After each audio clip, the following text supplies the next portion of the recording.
Man, I really thought I did it this time. Golly. Welcome to another episode of One Being Brave. I'm your host, Emma Jones. Dom- Girl, what? I'm your host, Domo Jones. And I am so glad that y'all tuned in. Thank y'all for tuning in. Thank y'all for watching. Thank y'all for thanking y'all. For thanking y'all. Thank y'all. I appreciate all y'all. All right, so look.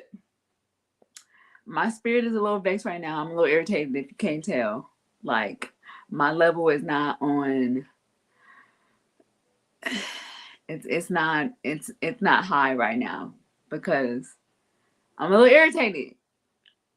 But I'm gonna tell you after we get to the house rules. Alright, so house rules. No profanity. We don't do that on this show. Now, there's so many words and we just about to use all them Johns, okay? No profanity. First of all, why my glasses keep falling down? Girl, stay up there.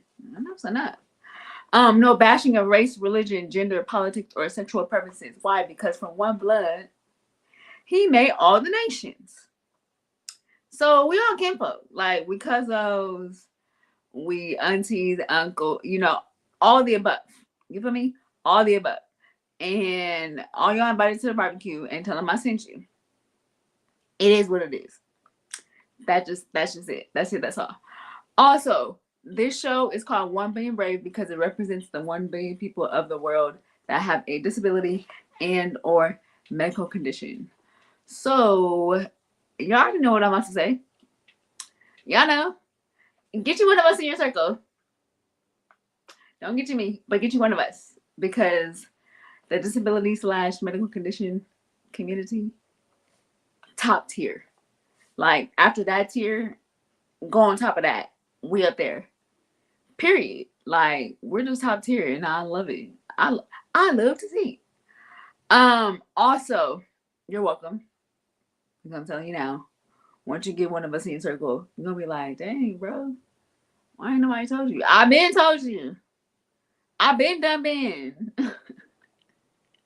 I been done been told you. Shoot, like y'all be listening and whatnot, but it's all good though. I love y'all. Also, this Oh, wait, hold on. Before I say that, before I say my last house rule, my second to last house rule, which is really one of the most important house rules that there is to come, is we talk about Jesus Christ on this show.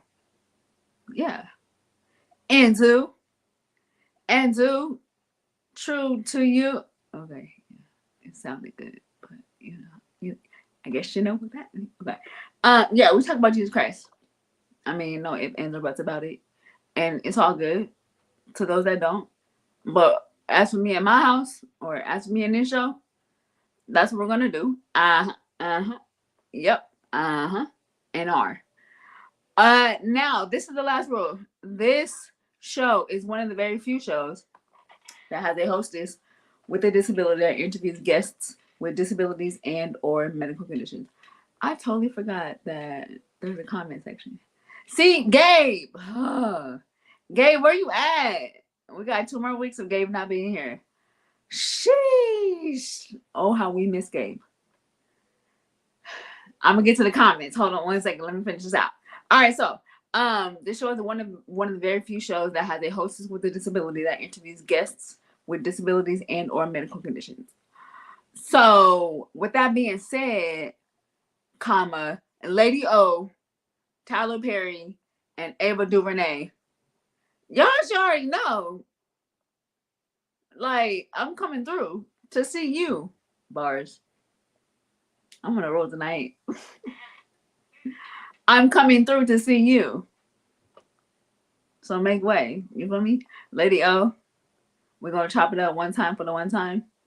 Let's just make some, fresh brewed tea. You know? Why not? We're gonna be here for a while. Doesn't make any sense not to. Let's just have some fresh brewed tea and talk over tea and crumpets, huh? Well, hopefully I'm not allergic to crumpets, but if not, then let's talk over, I don't know, string cheese and apple chips. I don't know, something. Something. Shoot. And then after I get done with you, Tyler Perry, because I'm probably gonna be hungry, and being Tyler Perry lives in ATL, he got bomb food. We already know that. Like, we know that for sure, hands down. So we're gonna chop it up. You feel me? The options have to be kind of limited of where we go, because my allergies like to yell sometimes. They like to talk very loudly. So the options are limited, but we're gonna eat though. And then once we get full, we like to talk business on a full stomach. You can't talk business on an empty stomach. Come on now, y'all know how we get down. And then after I go there, like I know it's gonna be pretty much time to get my locks redone. So then we're gonna hop over 2 blocks over to the left to Lady Ava DuVernay's house, and then we're gonna do what we do. And it is what it is. You feel me? It is what it is. And I'm super excited. Like, I can't wait to meet y'all because, like, I've been saying it for too long at this point. I know y'all irritated. I'm not, but I know y'all are. And it's okay if y'all are. You guys can be irritated. What does that mean? Hmm? Okay, so listen. Here's the thing. I'm about to tell myself. I'm about to tell myself real quick. All right, so for those of you that don't know, I have I had a brain tumor, right? So that left me with having, what's the things called? Brain surgery, right? Okay, yes. So that left a scar down my neck spine, right? From right here, neck spine, right? Okay, so with that, I had what?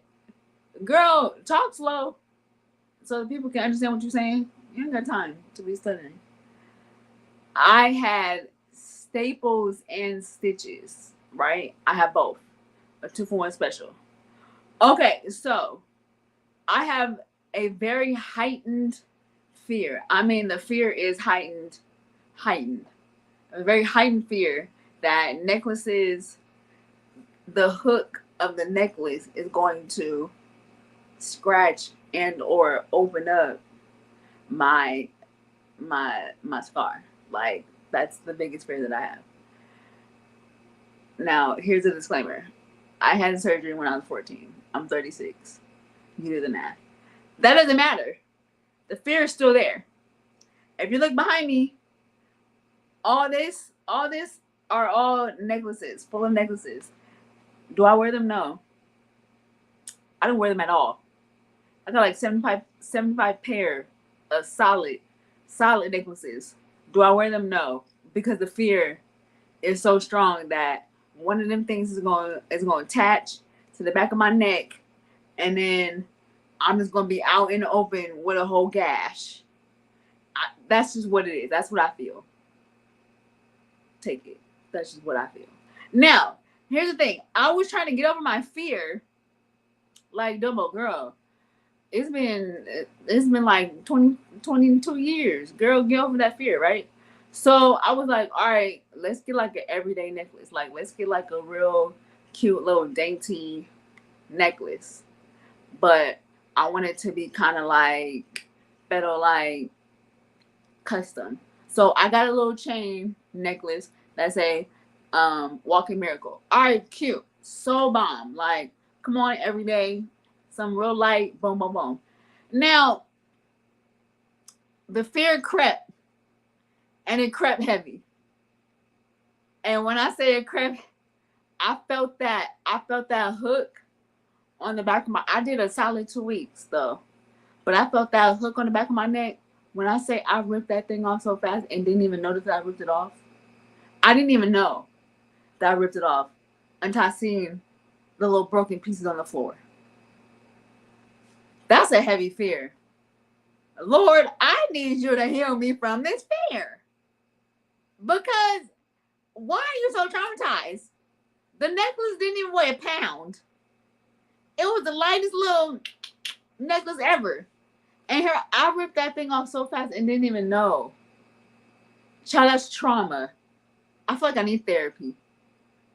I need therapy about a necklace. Does that count? Because I felt it rub, brush, braise up against the back of my neck, and I got nervous. I thought it was a knife or a shank, something that was slicing the back of my neck wide open. I'm so that serious.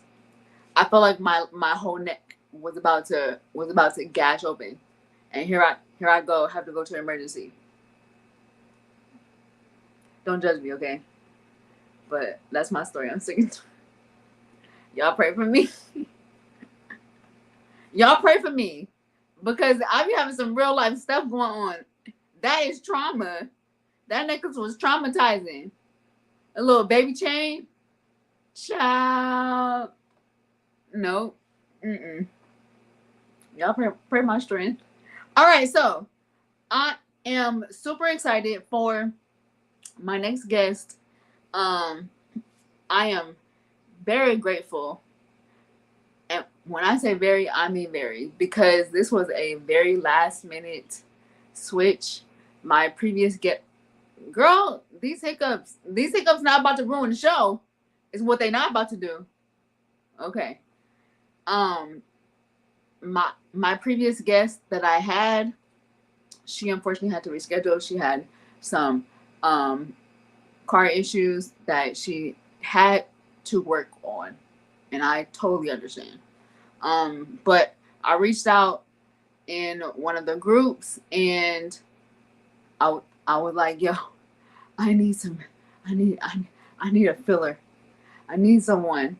And this gentleman was the first person to respond, and I'm super grateful. I'm super excited. Now, those of you that know me know that I don't be knowing my guests until I meet them on the show. And this is another story. But what I do know about this gentleman is that he is from Ireland. We international. I, I, I don't care what nobody said. We made it. One Billion Brave has made it. We are international. We had someone from Canada. Now we have someone from Ireland. Child, I cannot wait to hear his accent. We're international, y'all. I made it. Oprah, holla at me. Okay? Because I ain't got time. The humbleness is there, but we made it. Don't y'all talk to me. Nobody say nothing to me because I made it. Next conversation, hey, what's up, Domo? How are you? Great, I made it. And that's it. And we done. Okay, so without further ado, let me bring my next guest out. Now y'all gotta, Gabe's not here, so I'm doing this by myself. We're not doing no intro, nothing. Okay, we about to bring him out, and I'm gonna see if this goes the way it's supposed to. If I know what I'm doing. All right, I think he pronounced his name Aaron, but if not, we about to find out. All right, we about to bring him out right now. Let me see. Did I do it right? Oh, I did. Yay! You did it! Yes. Can you scoot Yes. back just a little bit so we can see your face? There we That go. better? A little bit further. Or if Uh, you can put your camera up. tell me when. There we go. Right there. That's perfect. Perfect. Perfect. Woo woo. Hey. Hey, nice to How meet are you. you? Looking forward Nice to to meet having a beautiful conversation. Yes, my name is Aaron O'Dowd. That's pronounced perfect. Aaron. Okay. Great. I'm super excited. Thank you so much for gracing the stage. I appreciate it. I mean, this is last minute, and thank you for answering to a stranger. Like, I'm really excited to Your hear your show story. caught my curiosity, and I said, I wonder what she's up to. And I thought, wow, amazing show. So let's have a beautiful conversation here. Yes. All right, let's get into it. So, can you tell us where you're from? Even though I kind of like said it, but still. Can you tell us where you're from and the name of your disability or medical condition? Cool. I'm from Ireland, like you said. I live in Spain. I have a visual impairment called retina pigmentosa, which is a eye condition that comes from a gene called Bardet-Biedl syndrome. I'm 33, and about maybe 20, 30, 40% vision. I can't know exactly the amount of percentage. I can see a person from head to toe and the shape of their body, but not small print or color of their eyes or further detail. I use a long cane to walk and navigate the streets. I do laundry. I run a podcast. I do triathlons. I used to be a rower. Um, I'm learning how to be Wow. a farmer and other things. So even though I may not be able to see correctly, that does not stop me to do life and be life. Okay, that's what I'm talking about. Shoot. Okay, so can you tell us how, like, where it all began? Can you start from the beginning of how it started? Cool. I arrived into this life the 28th of November 1990 with 6 toes, 4 pounds, 10 ounces, and had the umbilical cord wrapped around my neck for about 30 seconds. And and I was quite not that heavy, so I was in the incubator for about a month, and then I came home. And for a couple of years, I was enjoying childhood, and as any child does, rolling and learning to walk and talk and do everything. And a period of time, my mom and my dad started to notice little incidences I was having, and my mom took me to the ophthalmologist. And sitting in the ophthalmologist's office, I was told Aaron has retina pigmentosa and may not be able to see by his early 20s. Um, So was it it's gradual? yes, it's gradual. So during puberty is where all the damage done. It's like going to Las Vegas and betting on the blackjack. You don't know which dice will roll. Some people could lose all their vision. Some people could lose 10% vision. Some could lose anything. It's the hormones that increase the vision to be lost. So when they diagnosed you, did they tell you the severity of what it may cause, like some of the side effects of what you may have to deal with? Yeah, so it started off with losing vision at nighttime, then periphery vision, and then after that it becomes it's kind of like a cave closing in. So I have it, my sister has it, my uncle has it. It runs in the family. If I have a partner, which I don't have at the moment, but if I did have a partner who had the same genetic pool as I do, our child, if I had a child, would have the same condition. It's a gene that affects the vision and also a body part as well. And if you type the gene into Google, you'll find 25, 35 different health possibilities that could happen. So I'm part of a genetic program in Ireland that is exploring what possible issues can be found from this gene. And I've had it for 33 years and I'm still learning about what the Yeah. effects are. Wow. So is it considered hereditary? Yes, it is hereditary. Wow. So it's really no. Well, okay. So let me ask this: because it's hereditary, does everyone that it affects, does it affect them the same way, or the condition is the same? The vision impairment condition is the same, but the other parts are different. Some people could have testosterone problems. So there's a common theme in male and female, but bar that, then there's another pattern of things that the doctors really don't know about what can happen. Common one is weight gain. There's it's so many endless possibilities of things that can happen in the body. Yeah. Wow. That's man,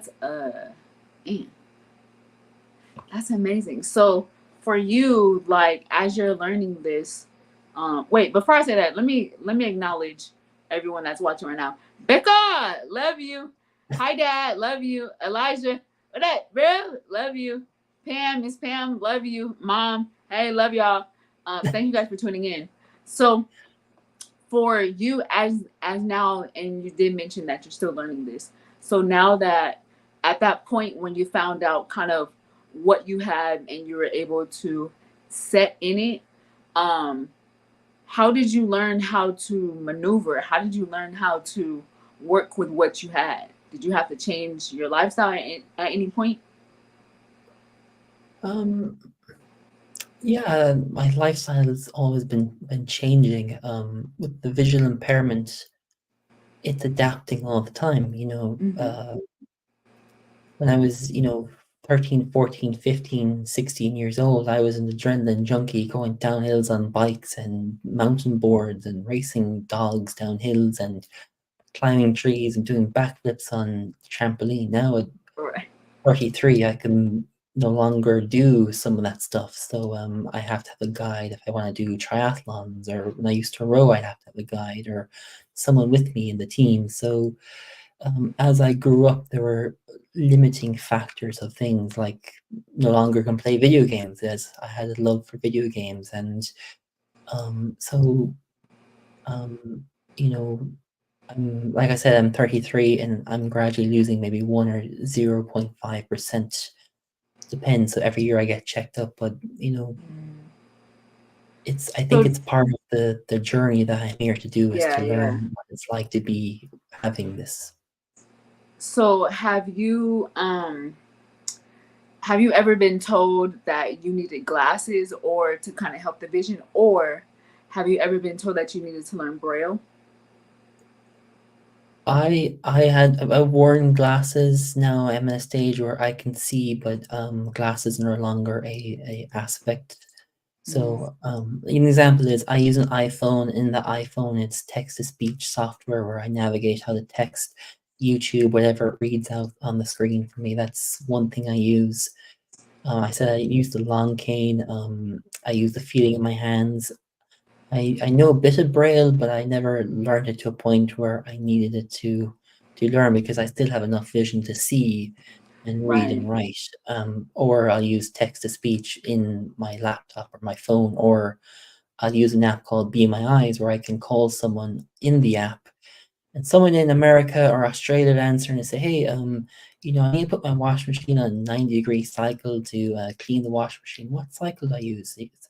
No, left, right there, and when it's done, I hang up. So technology is really advanced now, where I can rely on it to navigate the world. Yeah, that's so crazy that you said that, because I'm a volunteer for Be My Eyes. I thought it was really good. I ran into it and I was like, this is kind of dope. So to hear like and actually know someone now that uses it, I'm very more even more excited that I became a part of it, because like it does help. Now knowing someone that actually uses it. Becca said that. Wait, I'm gonna put it up on screen. Becca said that her mom is a volunteer for Be Mine. That's what's up. So you probably got one of us calling. You didn't Yeah, even that's it. That's super cool. So, man, that's amazing. So, let's say, for example, you're on your way somewhere, you're going somewhere that requires a lot of eye movement, visual, whether it be like, let's say, movies or a amusement park or something. Do you have someone with you, or do you use some type of device to kind of help you navigate? um, in watching TV or movies, I think that's the question. I usually have audio description, or um, I can see a bit of it. I'm a Mm-hmm. huge sports fan. I just recently watched the Olympics. That was amazing. I'm a huge rugby fan, football fan. So, the radio is fantastic for me to listen to, or I would watch it on TV. I'd be able to see maybe 30, 40, 20% of the game. So, Mm-hmm. it's fun. Yeah, that's super cool. That's yeah. I definitely think that is dope that you're still able to enjoy the facts of life, like still be able to enjoy what you love, which is if you're a big sports fan, that you're able to enjoy it. I think that's super dope. So for you, like, what is the hardest part of having your medical condition? Hmm. or or you can answer this question: what's the biggest misconception of having your medical condition? I think the biggest one is not being able to drive. Fair dues to Tesla and Elon Musk in developing AI and being able to have a self-driving car, but that technology is still not there yet. Mm-hmm. So that's the biggest thing I find is, living in Europe, everything is a walk away or a bus away. But I know living in America for a period of time, it's a car ride away. So that's a big, big problem having a visual impairment in America. And the big questions I get is people who don't have a visual impairment ask me, the basic question is, what's it like? What do you have? How did it come? And people really don't know what it's like to lose your vision. They say, yeah, you're amazing, Aaron, you can do this, and that's fantastic to hear. But sometimes you kind of I wish I could see that or this or Yeah. so on. But being able to sense it and smell it and touch it and hear it and taste it is fantastic. But there are times where I wish I could see, but I do feel as a spiritual being here in this body is there's a Mhm. life lesson, experience, and a challenge to be the champion of life in some way.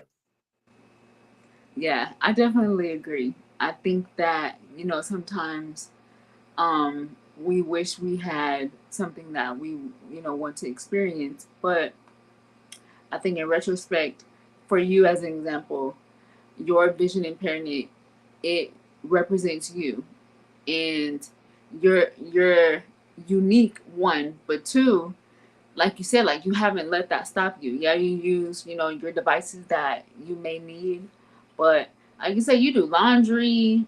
I mean, you go here, you go there, and I think that's what makes you you. That's what makes you so unique. And I know this for a fact because I mean I have a medical condition, but if I had yours, I don't think I would be able to make it. I don't know if I would, um, but I think you handle it very well and you're very confident and you understand the value of life for sure. Yeah, and don't get me wrong. There are days where the F this F that it comes in, and I'm very lucky that I have vision. But my uncle, who's older than me, can barely see color, and Mm, life gave me a certain circumstances to learn skill sets, and I'm lucky because my family, my parents could see what was coming, so we adapted to it. Go learn the skills, the cane, the cooking, how to put bump-ons and wash machines. mm-hmm. And I was in a school for the blind in Dublin for a period of time, so that gave me more tools. So, and interesting enough, I learned and was reminded recently is that we don't know what we don't know until we have the tools. Very true. Very true. That is so true. You don't know what you don't know. That is until we have, yeah, that's so true. You don't. I mean, it's so much out there to explore, to learn, and if you don't know it, then you wouldn't even know that's even out there to even grasp or to learn to gravitate to. I think that's yeah, that's a good one. That's a good one for sure, for sure, for sure. Excuse me. It's okay. So as you were growing up, like in school, Mhm. um, did you go to a special school to help you learn, or did you go to a regular school? Did you go to yeah, where'd you go?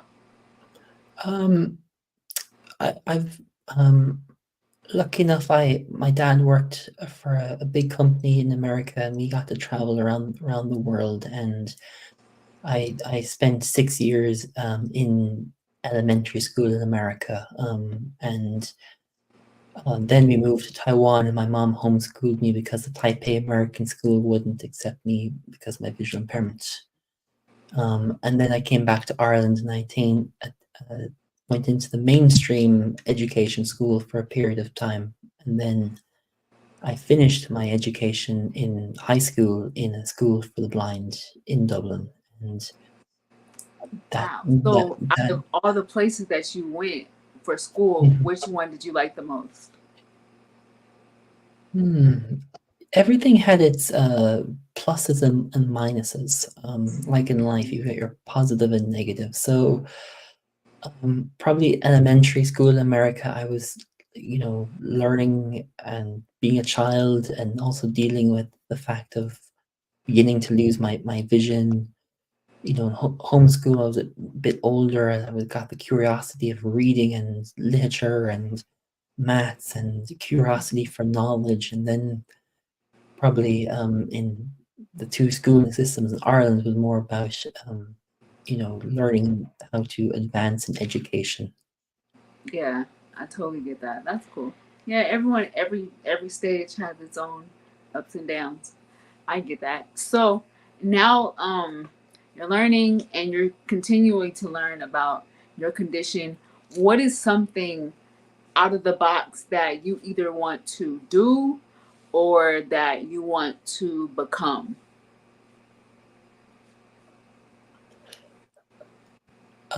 I do a podcast show like what you're doing here called the Aron of Doubt Show, and I have this unique set of skill sets which I didn't know I have, and so natural about is listening. So I interview people to understand the who, the what, the why, the where, the when, and the how of what Mm-hmm. makes them special.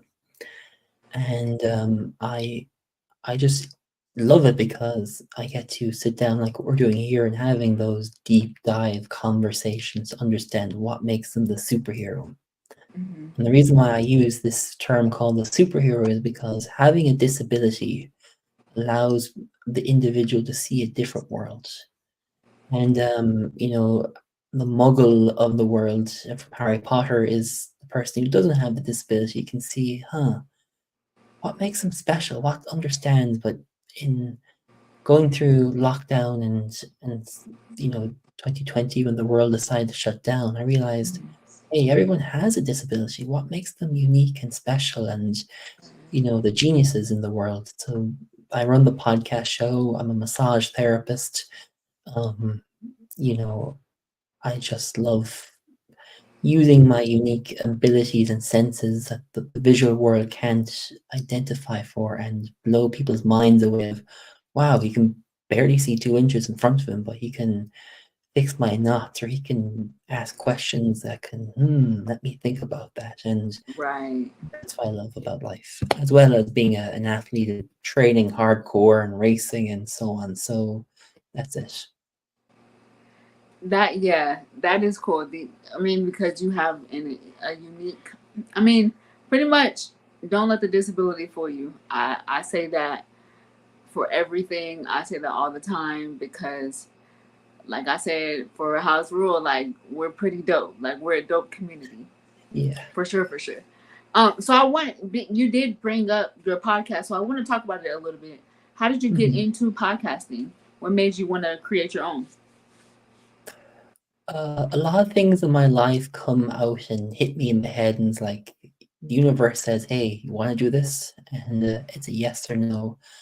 And after I left high school, I really didn't know what I wanted to do, and I started traveling around the world. And a dear friend who I did work experience in high school said, "Aaron, there's an event in Los Angeles," and I practice a meditation called Kriya Yoga, and I went meditating in the monasteries that year in Miami and Chicago. And when I went to Miami, there was a retired producer in the monastery, and we started talking about radio and podcasting and audio and all that kind of stuff. And went on for my trip to Chicago and Los Angeles, and then came back and studied massage for a year, and then thought, what will I do next? And I was already blogging at this stage as a holistic blogger and food blogger and rowing blogger. And I love listening to podcasts, and let's give this thing a try. And that's 10 years next month ago, and I love it. 10 years, On and off. but still, wow. That's amazing. That's a huge success because to say that podcasting is kind of like a newer trend from COVID, from the pandemic, Mhm. um, your longevity speaks volumes because that, wow, that's amazing. Super cool. Do you see yourself, having your own TV show or even going further in the podcasting world? Yeah, I'm exploring the idea at this moment to have a TV show. To be my mission in doing it is, not to is to be kind of like the next master of interviewer. We've got, some amazing people, that are living still, have gone and left the world that I wish you were still here. But Mhm. my goal is to be a master interviewer and continue podcasting till my 90s, 130, depending how life longevity happens. Yeah, I definitely agree. I think, and I commend you. I think I'm rooting for you. I think you should. Thanks. When is your podcasting? Because I definitely want to know so I could tune in too and watch it. What day, what time do you air? It's once a week. I'm still playing around what days. It's on Mhm. YouTube and it's all on the on all the other podcast interview Platforms. sections Hmm. platforms. Sorry, it's late, so my mind is a bit It's scattered okay. here. It's Um, okay.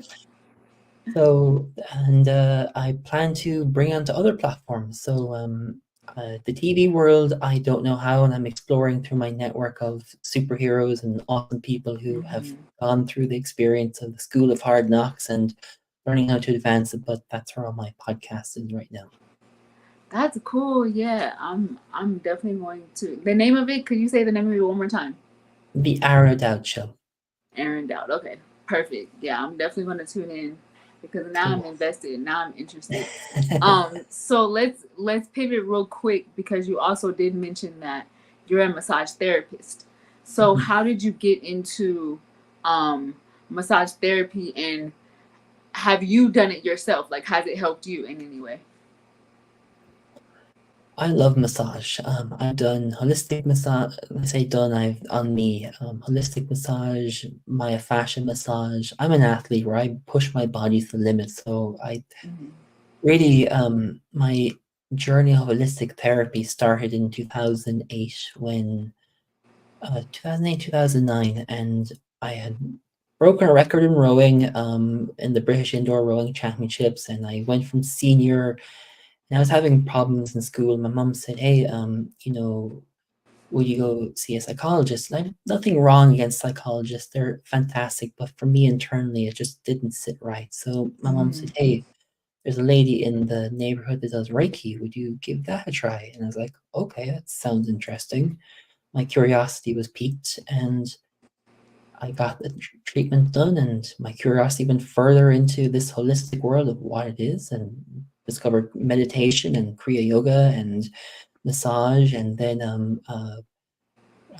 in 2012, 13, I really decided to go all in as a high performance athlete and kind of decided to go and get massage done very regularly, and then Hmm. learn the dictionary of the body through anatomy and physiology and massage. And ever since then, I just love it to be able to relax. Someone get to beat the crap out of your muscles and feel, and Right, right, right. yeah, someone on the other side giving the abuse to the muscles is fun as well as inflicting the pain. So That's our so. Do bodies you are like cars, specialize? You specialize in a certain type of massage? I practice holistic massage. That's what I'm qualified in, but I combine frequency therapy, compression therapy. When I say therapies, it's more technology on top of massage going, and Mm-hmm. PMF, pulse energy magnetic frequency machine, because it's like going into the car. Which do you need a defibrillator for the compression, the pistons, whatever, and that's the body is. So the technology allows you to get a little bit deeper, relax, and to get more pressure into the muscle. That's so interesting. That's so cool. So, like for in the massage, you're in your massage profession. Mhm. Someone that is dealing with, like you said, like example, someone that has been an athlete or deal with a lot of like athletic problems or whatever the case may be. How important is massage, or just to someone that deals with a lot of like um physical medical conditions like spasms or muscle weakness? How important is massaging for them? Massage is very important. I also think in the disability community, it's important because it allows us to relax, it allows us to get deeper, to be able to unwind. Our sensory components are overwhelmed with sensory environment, the sounds, the smells, the touches, whatever. So for having a disability, in my experience, massage allows you to relax. For an athlete, it allows blood flow to move, be able to get the muscle to explode faster, quicker. The less knots it has, the myofascia is allowed to stretch and be stringy, and that's what flexibility and mobility is, which is vital because the more flexible, the less injured you're going to get, and Mhm. then you're going to be springy in your sport. If you're an endurance athlete, it's about allowing that muscle to last longer in a race. If you're an explosive athlete, like a track and field athlete, like a NFL or baseball or football player, it allows injury to be not happening because it's like a car, the metal grinding across metal, and that's what's happening in the myofascia, is that the blood gets clot in the muscle, and you can start to see little knots appear and feel them in your hand. It's like pebbles when you're Mhm. having it in your hand, and you know allowing the blood flow to flow is where the secret is, because in that blood flow you have lymphatics, which is your Mr. Bin Man, which is your trash can of allowing all the lactic acid and all the gunk to flow out of the body and the muscle. Okay, yeah, that makes sense. So it needs, everything needs to flow and like Yeah. move fluidly. That makes sense. Okay, that I appreciate you breaking that down, especially for those that have disabilities, um, like physical disabilities. Y'all heard it. Massage therapy is essential. It's something that's very needed, and I think I'm about to take that in consideration too, for sure. And there is one thing I always recommend to anyone that comes into me is, if you have a bathtub at home, go into your local health food store or your wherever you are in the world and ask for Himalayan bath salts. People think, I'm going to buy Epsom salts. Epsom salts is fantastic. There's nothing wrong with it. But if you're soaking in hot water with your amazing aromatherapy oils and you've got your scented candles on and you're listening to your favorite radio show or music, when you get out, the Epsom salts actually don't give you the benefits it should do. Himalayan bath Mm. salts actually give you way more benefits to be absorbed in the body.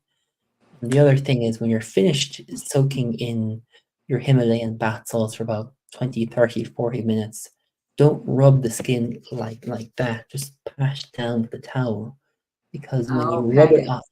rub it off the skin, you're actually rubbing all that beautiful moisture and benefits off the skin. And when you pat it, you're actually cementing it into the skin to be absorbed. That is really good information because I have always heard Epsom salt is the way to go.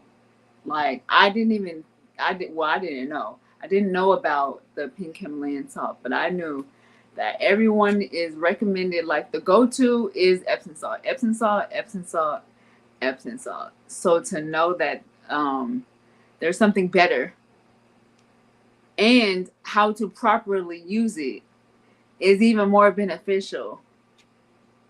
For real, for real. That's a good recommendation. Thank you. A real one. Okay, so where can they find you? Like I want, and also, do you do massage therapy consultations? I do, yes, I do. Okay, I so don't, I where can do, they find you? sorry, say again. Where can they find you? I live in Estepona in Malaga in Spain at the moment, but if there's The one thing about massage is you can't do it online. So if you could, that'd make my life 10 times better. But it's a person to person, so that's where I'm physically am right now. But life will present opportunities, and who Very knows true. where I'll be in the next few months. But right now, I'm in Estepona in Spain, which is an hour south of Malaga. Okay, so how can people connect with you? Do you have like social media or Um, email? I I'm scattered all over the internet. You can come to the aronodow.com website. You can email me. You can WhatsApp me. You can Facebook me. Telegram me. I'm online every telecommunication platform you can think of. Everywhere. Okay, Yes. good. Cause we're friends on Facebook, but now I'm about to follow you everywhere. Cause I think what you're doing is amazing and it's very informative. Because I just learned something new. I that Epsom salt and pink Himalayan salt, that thing, that hits because, wow, I never knew. Like I said, I've always heard of Epsom salt. Is that's that's the end all be all. Like that's Bible. But to know that Himalayan pink salt is pink Himalayan salt, right? Yes, yes. Or if you can't get Dead Sea salts, they're the kind of the two go-to salts. And what's interesting is in both two of those have magnesium, manganese, copper, zinc. They have tons of minerals, but people think the Epsom salt is the best thing, but actually it doesn't absorb in the skin. It takes it the moisture and chemicals away from the body. Yeah. Okay, so question, because I'm so invested. So for someone that is doing the different salt baths, how Mhm. often should they do it? Um, Once a week minimum. If you can grab once a week, if you can grab twice a week, 3 times a week. I broke my arm in 2019 on a meditation trip, and I came home and I didn't have it in the cast. And I thought, brilliant, I'm gonna get this healed in a couple of weeks' time and get back into training. And I used the Himalayan bath salt procedure with aromatherapy oils and bubble bath. If you want to use aromatherapy oils, you have to have bubble bath because you're going to burn your skin, or you're going to have So and I was using the pulse energy magnetic frequency machine and a 528 frequency music and slept with that frequency music on. And a couple of weeks later, I was healed and back into training, and Wow, um, that's it. that's amazing. Wow, from a broken arm to how long Yeah. was that procedure? How long did that take? A few weeks I think I was back in less than 4 to 6 weeks. for a broken. Wow, that's amazing. Yeah, Yeah, so those therapies, those aromatherapies, and all those there. Okay, they do work. That's good. That's good to they know. do work. Yes. For sure, for sure. Aaron, thank you. Wait, I want to make sure I say your name right. Is it Aaron or Aron? Everyone asks me that. I do Aaron, Aaron. It doesn't really bother me. It's the spelling that kind of bugs me. It's one A, one R, one O, one N. So that's how you spell it. Okay, I like Aron. Right. Aaron. Cool. I like that because it adds a little twang to it. I know Um, it does. just because you're from Spain, like we're not gonna do regular. We're not gonna do United States out here. We're gonna do Iran. Add a little up to it. Thank you so much for gracing the stage. I appreciate all the knowledge that you have regarding not only your medical condition, but how you can help others with therapy and massages and all that. I appreciate you coming on. Thank you for gracing the stage. Thank you for saying yes to a stranger. But we friends now. You stuck with me.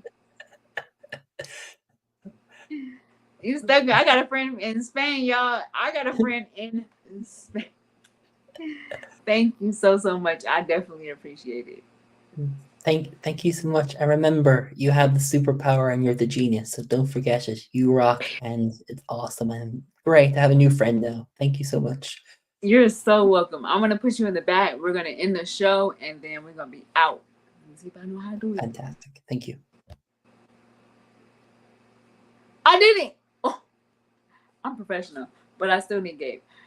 Listen, Aron. I said it right while he was here. Now you, how you mess up that fast? That was like 30 seconds ago. Aron, we're gonna say Aron, cause I want to say Aron. That's what I want to say. I want to say Aron, but I'm gonna say Aron. Aron was super dope. Like, I think, first of all, how are you a home massage therapist? Like, what in the world? Houseway. That is amazing. And I think I really appreciate the fact that he gave some great tips, because I know y'all thought that Epsom salt was uh one all be all. Nope. The professional said pink Himalayan. That's what the professional said. So guess what I'm gonna do? Listen to the professional. Child, y'all get that Epsom salt if you want to. I'm gonna get the Himalayan. I'm gonna get the pink. I'm gonna get the pinky Tuscadera. That's what I'm gonna get. Y'all get that Epps. I'm gonna get the Himalayan. Period. Thank you guys so much for tuning in. Thank you guys for everyone. All y'all that tuned in, all y'all that commented, all y'all that watched, all you got. Your grammar is doing something really major tonight. Thank everyone for tuning in, watching, commenting. I definitely appreciate it. I don't take it lightly. Real quick, let's get into the church announcements. So, we are live in living color next week. Y'all know, next week, Tuesday, 7 p.m. Pacific, 8 p.m. Mountain Time, 9 p.m. Central Standard Time, and 10 p.m. Eastern. We live in living color. I said that really fast. That was amazing. The first time in 5 years, I actually said it smooth without messing up.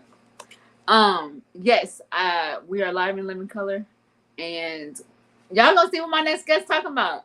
As you can see, my guests are always dope. Like, come on now, my guests are always dope. Always. Duh, y'all saw Aron. Like, he was amazing. Also, next church announcement. If you have a disability and or medical condition and you want to be a guest on the show, or you know someone that has a disability and or medical condition, and you think there will be a super dope guest on the show, holla at me. Let me know. Fill me in. Give me the scoop.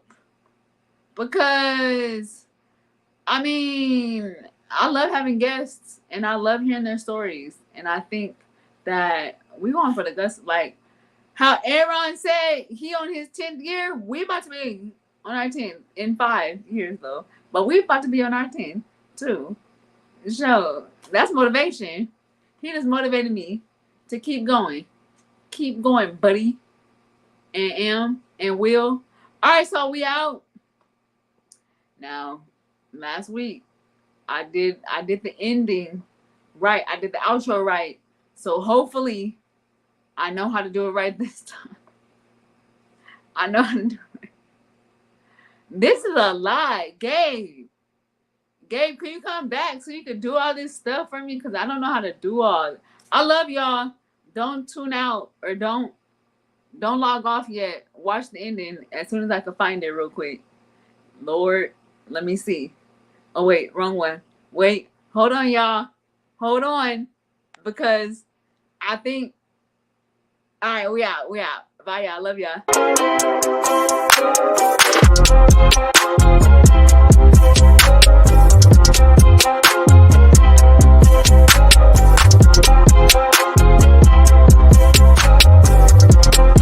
I love y'all.